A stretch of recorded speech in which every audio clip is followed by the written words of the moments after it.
पूर्व CM Manohar Lal rally को संबोधित कर रहे हैं। सीधे आपको तस्वीरें दिखाते हैं।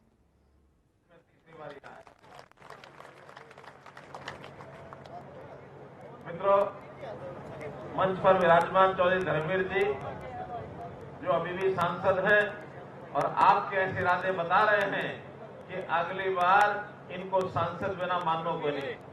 सांसद बनाओगे ना? सांसद बनाए बिना हम बिल्कुल भी न मान रहे।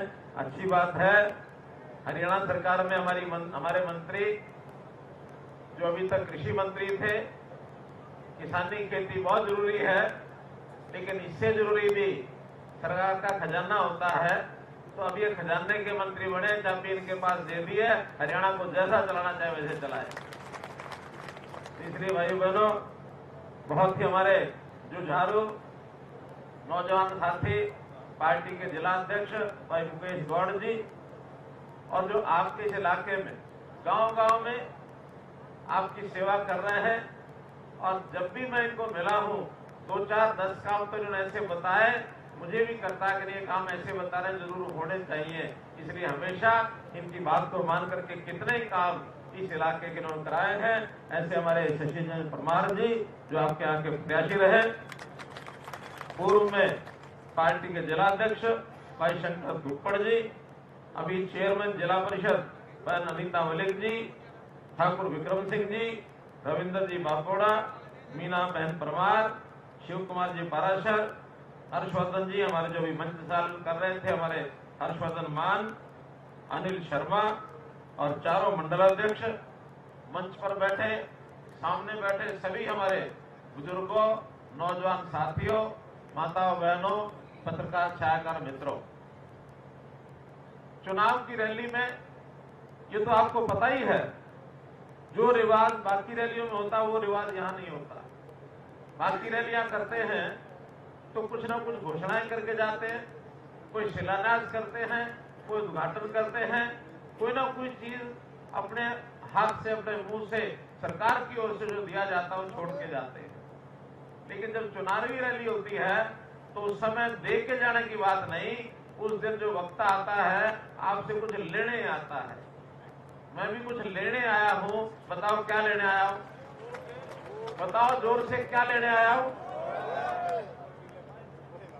वोट लेने के आया हूं। भाई बहनों, आज का सिलसिला थोड़ा उस टाइप का है। मेरे से पहले कई वक्ताओं ने अपनी बात रखी है, कोशिश करूंगा मैं दोहराऊंगा नहीं, लेकिन आपके सामने ऐसी बातें जरूर रखूंगा शायद आपके लिए नई होंगी।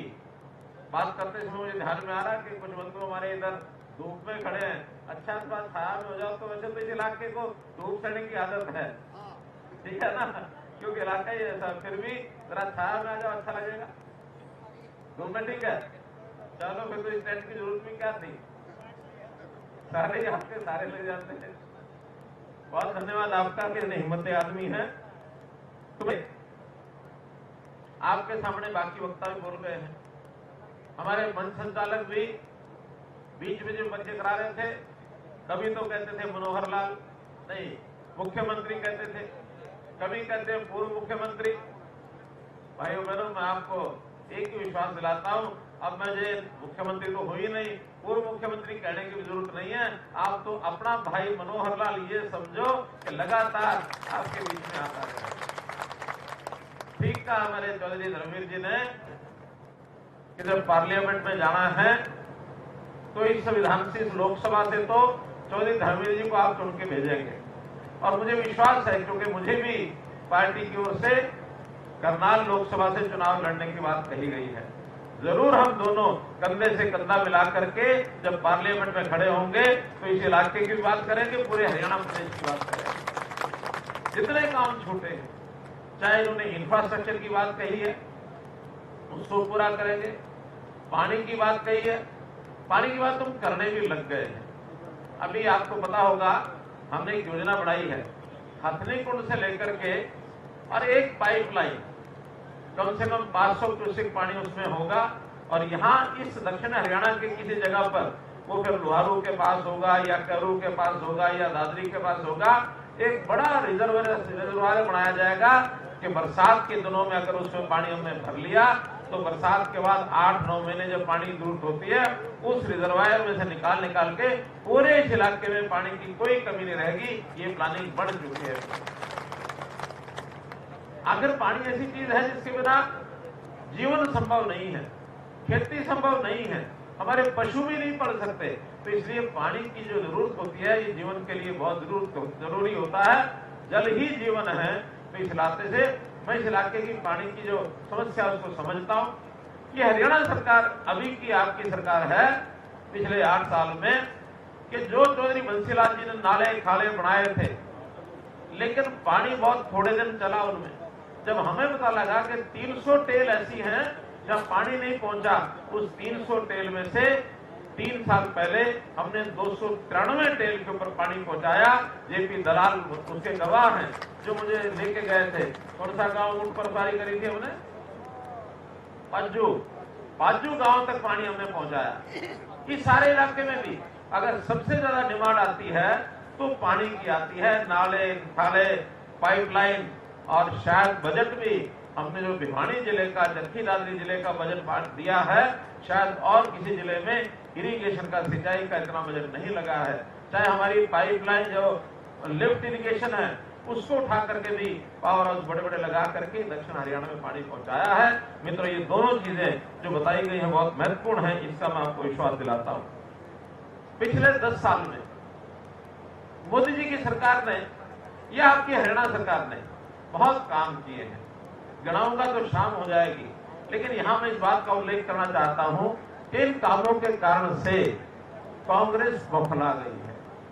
जनता को लाभ हुआ तो हुआ ही है, लेकिन कांग्रेस बौखला गई है कि पिछले 55-60 साल कांग्रेस का राज रहा, वो इतने काम नहीं कर सके जितने मोदी जी ने 10 साल में कर दिए।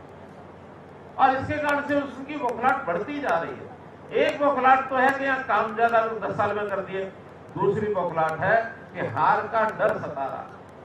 अब देश भर में सब जगह हार रहे हैं, और हार के कारण यही है कि उनके न तो नीति है उनकी, न उनके नेता हैं, और न उनकी नीयत है काम करने की। नेता भी जैसे हैं वैसे हैं। मोदी जी का मुकाबला उनके यहां कोई भी नहीं कर सकता, और जिसको उन्होंने मोदी जी के सामने उतारा है उनके बारे में तो मैं मजेदार बात सब जगह कहता हूं, बड़ा मजा भी आ रहा है सबको। मुझे पूछते हैं कि हरियाणा देश में अगर ये 400 सीट का नारा पार होता है और सीटें पार होती हैं, आप किसको ज्यादा श्रेय दोगे? मैंने कहा स्वाभाविक है नरेंद्र मोदी को श्रेय जाएगा। देश के हमारे सर्वोच्च नेता हैं, सारे देश में घूमते हैं और हर किसी को प्रभावित करते हैं, काम बहुत किए। अच्छा, उसके बाद दूसरा देना हो तो किसको देंगे? फिर मैं थोड़ा सा इस ढंग से कहता हूं कि अगर मुझे दूसरा श्रेय किसी को देना पड़े तो वो मैं दूंगा राहुल गांधी को।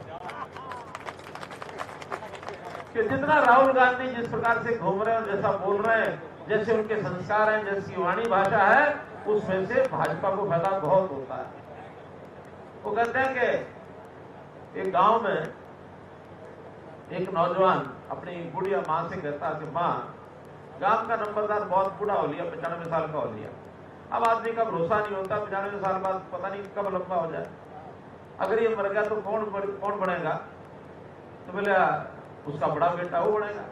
कि मां, बड़ा बेटा भी तो 75 साल का हो रहा है और वो भी शराब पीवे सवेरे शाम, मेरा नहीं, फिर कौन बनेगा? कि फिर उसका जो छोटा भाई है वो बनेगा। और छोटा भाई तो रोज बिहानी जा, रोज मोटरसाइकिल पे आवे जावे, 4 चक्कर काटे, अगर कभी एक्सीडेंट हो गया और मर गया तो फिर कौन बनेगा? मां समझ गई। मां बोली, देख सारा गांव मर जाए तू नहीं बनेगा। तो राहुल गांधी का तो ये हो रही है।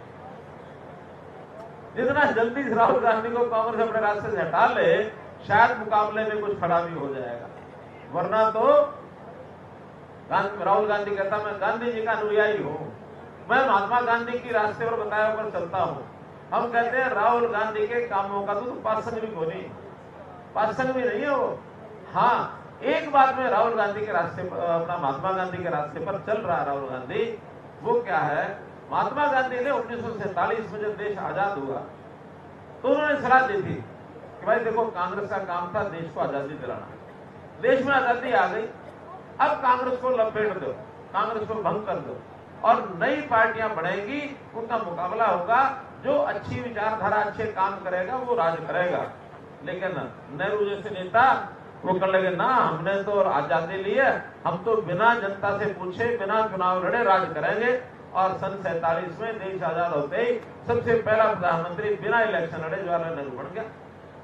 महात्मा गांधी की बात नहीं माननी।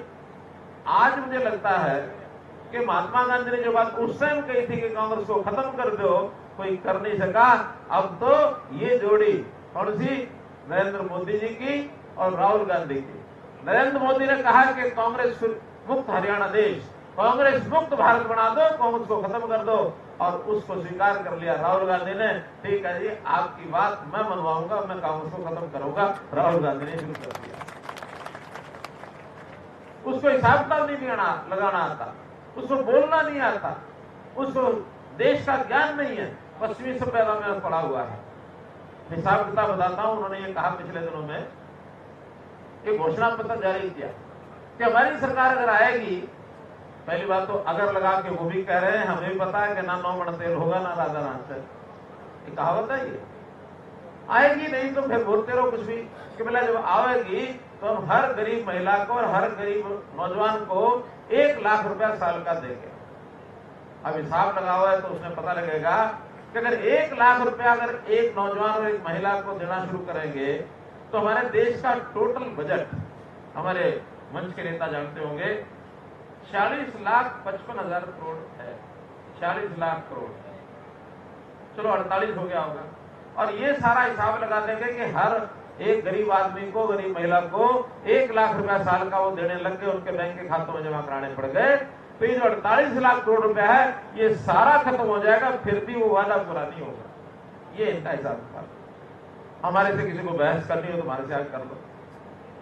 अगर लोगों को देना भी है तो मोदी जी ने योजना बनाई है कि हमारी जो गांव की महिलाएं हैं, सेल्फ हेल्प ग्रुप चलाती हैं, जिनको स्वयं सहायता समूह कहते हैं। हर महिला एक ग्रुप में 10, 12, 15 महिलाएं होती हैं। उनको लखपति दीदी कि हर एक बहन को 1 लाख रुपए की आमदन कैसे हो, वो छोटी छोटी चीज बनाती हैं, खाने की, पीने की, खिलौने की, या कोई और पापड़ है, बढ़िया है, ऐसे सामान बनाती हैं। बनाने के बाद उनका बाजार हम बनवाएंगे, वहां जाके बेच सकें। उनको बनाने के लिए पूंजी चाहिए तो लोन देंगे, लोन का ब्याज नहीं लेंगे। तो इस प्रकार की योजना बना के हम एक महिला को लखपति, साल में लाख कैसे कमा ले, इसके रास्ते पर चलाएंगे। हरियाणा में लगभग 6, 6.5 लाख महिलाएं ऐसी मेंबर है इन सेल्फ हेल्प ग्रुप की। और वैसे ही नौजवानों को हम हुनर सिखाएंगे और उसके बाद उनको लोन देंगे। चाहे छोटा काम भी करना हो, रेडी फड़ी भी लगानी हो, तो भी 10,000, 20,000, 4,000, 1 लाख इतना लोन उनको भी देंगे। चाहे छोटे कामों से जितना चाहिए ले लो। बड़ा काम करना है तो पहले 10 लाख रुपया मुद्रा स्कीम में था, अब उसको 20 लाख करने जा रहे हैं। घोषणा हमारे जो संकल्प पत्र आया है उसमें 20 लाख रुपए की घोषणा कर दी है। हम उनको पैसा देके, पूंजी देके काम कराएंगे, उसमें कमाई करेंगे। अब कमा के खाना या मुफ्त का खाना, कौन सी बात ठीक है बताओ भाई, कौन सी बात ठीक है? जोर से बोलो। कमा के खाना। आम आदमी गांव में भी जब किसी से बहस हो जाती है ना और थोड़ा लड़ाई करने का मन करे तो बताओ क्या कहता है? अरे तेरे बाप का दिया नहीं खांदा, अपना खाओ, कहता ना, कहता ना वो कि मैं अपने घर का खाऊं, तेरा दिया नहीं खाता। अर्थात उसके मन में गैरत होती है, स्वाभिमान होता है, मेरा मेरा है तो मुफ्त क्या देगा। तो मुफ्त के देने वास्ते सब लोग आ जाते हैं कि मुफ्त का खा लो। तो मित्रों, बातें बहुत हैं कहने की, लेकिन ये झूठ के रास्ते पर चल पड़े हैं कांग्रेस के लोग और समझते हैं कि शायद गांव का आदमी है, अनपढ़ होगा, किसान होगा, मजदूर होगा, ये हमारी बात को समझता नहीं है। सब समझते हैं। आज सब समझते हैं कि मोदी जी ने देश का जो स्थान दुनिया में बढ़ा दिया। दुनिया के लोग आज प्रशंसा करते हैं भारत की। भारत देश ऊपर से नीचे 200 देशों में से नीचे की लाइन में मिलता था। आज भारत देश विश्व की जो दुनिया की 5 बड़ी शक्तियां हैं उनके अंदर शामिल है। 5 बड़ी शक्तियों। आज दुनिया में किसी को तकलीफ होती है वो देखता मोदी जी की तरफ कि मोदी जी की क्या सलाह हमारी तकलीफ को दूर करने में। यूक्रेन की, रशिया की लड़ाई, खूब लड़ाई हो गई। मोदी जी ने एक दिन फोन उठाया, दोनों राष्ट्रपतियों का 24 घंटे के लिए आप जो युद्ध विराम करो और नहीं करोगे तो फिर हम देख लेंगे। उनका क्या बात क्यों कराते हो? हमारे देश के 20-25 हजार बच्चे वहां फंसे हुए हमने निकाल के लाने। तुरंत उन्होंने 24 घंटे युद्ध विराम का ऐलान किया और हम अपने 20-22 हजार बच्चों को निकाल के लाए कि नहीं लाए? दुनिया में ताकत बन गई है। अपने देश में गरीब की सहायता के लिए हर काम, मकान दे दिया, मकान में यानी गैस का चूल्हा दे दिया, पानी की पाइपलाइन दे दी, बल्ब दे दिया और साथ में कह दिया घर में कोई बीमार हो तो उसके इलाज के लिए परिवार का 5 लाख रुपए का बीमा करा दिया। मित्रों, बहुत काम किए हैं, देश ने भी किए हैं, प्रदेश ने भी किए हैं। प्रदेश में नौकरियां बिकती थी। कोई नौजवान नौकरी लेने के लिए जाता था, अपने बापू को कहता था बापू एक किला बेच दे, माँ को कहता था अपनी टूम बेच दे, अपना कि मेरा गहना है बेच के मुझे पैसे चाहिए, मैं नौकरी के लिए रिश्वत दे के आ रही है। आज कोई पैसा मांगता है नौकरी का किसी से? बोलो, मांगता कोई? नहीं मांगता। बिना पर्ची बिना खर्ची हर गांव में नौकरी लगी है। कोई गांव इस इलाके का बच्चा नहीं होगा जहां 2, 4, 5, 10, 20, 25, 50 न लगे हो, सब जगह लगे। मित्रों, चाहे विकास के काम हो, चाहे पढ़ाई हो, चाहे दवाई हो, चाहे लोगों का स्वाभिमान हो, चाहे लोगों को सहूलत देने के लिए जितनी व्यवस्थाएं उनको करनी पड़ेगी सारे उन्होंने की हैं। अब किसी के चक्कर आपको काटने नहीं पड़ेंगे। मैं तो इतना ही कहूंगा कि आने वाले समय में जो बचा है उसको भी हम ठीक करेंगे। काम बहुत बचे हुए हैं, चाहे वो सेंटर के हैं और चाहे स्टेट के हैं, दोनों को और 5-5 साल आप मौका देंगे तो हम ये मान के चलते हैं कि हरियाणा में बचे हुए काम सेंटर की ओर से आए, चाहे हरियाणा सरकार की ओर से आए, हम ज्यादा आपके काम कराएंगे। और ये जो झूठ का पुलिंदा लेके चलते हैं, इस झूठ के चक्कर में ना आना। एक कहानी सुना के अपनी बात खत्म करता हूँ।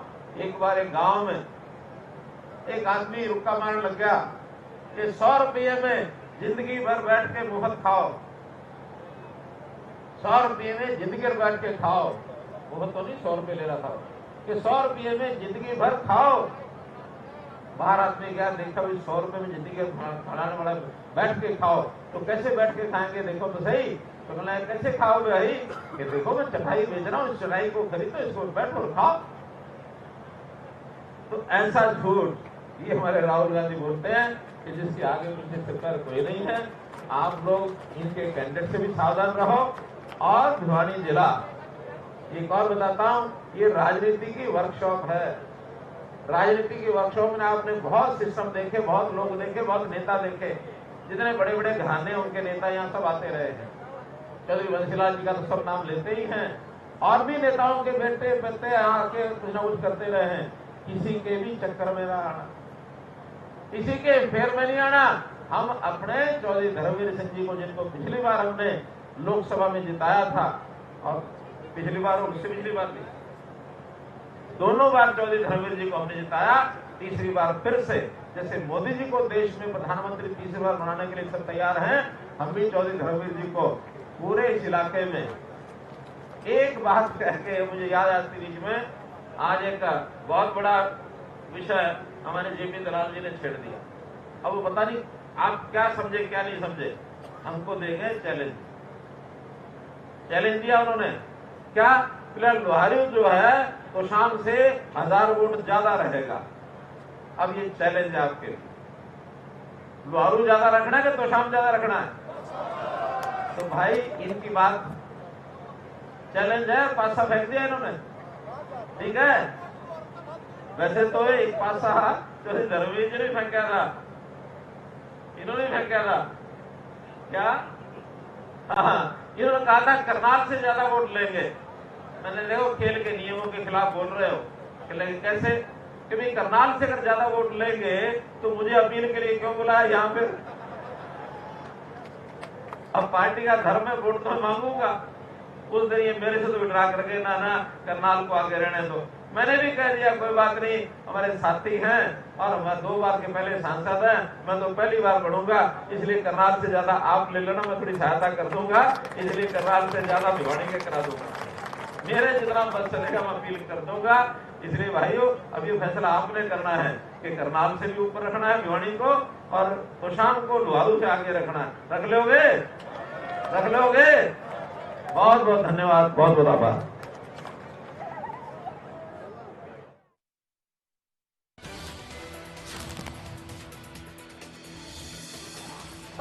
कांग्रेस को हार का डर सता रहा है। ये बयान मनोहर लाल की ओर से संबोधन में सामने आया। उन्होंने कहा कांग्रेस की ना नीति है ना ही नेता है, और साथ ही कहा कि मोदी का मुकाबला कोई नहीं कर सकता। ये बयान मनोहर लाल की ओर से संबोधन में सामने आए। कांग्रेस को हार का डर सता रहा है, ये भी मनोहर लाल की ओर से संबोधन में कहा गया। इस दौरान संबोधन में मनोहर लाल ने कांग्रेस पर जमकर निशाना साधा और साथ ही कहा कि कांग्रेस के पास ना नीति है और ना ही नेता है। कांग्रेस को हार का डर सता रहा है।